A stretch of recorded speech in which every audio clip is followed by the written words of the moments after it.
bailóir i cháirte.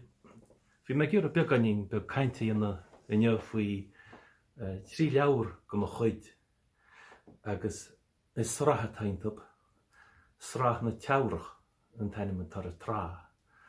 Agus is maile marrá gúil na leabhar an seachagam.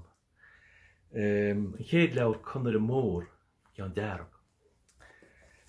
An dáir na leabhar Tuatha Dé Danann, an ceamhaine, an glas.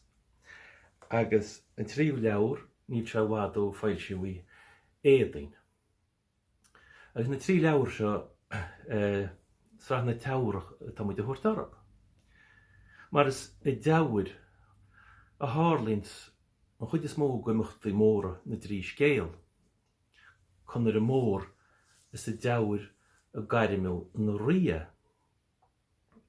Tuatha Dé Danann agus Labhrann is go teabhair a thuaisiant le flathúnas na héireanna a gháil. Agus Éadaoin is i dteabhair a bhí sí nuair a tháinig mír chá mealla chá fuadach. Mar sin is na leabhar seo tá cuid go ábhar sinne scéalaíocht na Gaeilge agus scéal na héireann go dibhain. Ach mar sean ábhar is ábhar nua. Ábhar nó, leabhar nó, agus go leor léthirí nó tásúil agam freisin. Mar sin bígise a léamh agus béna scríbhneoirí scríomh mé héin na measc. Go dté sibh slán.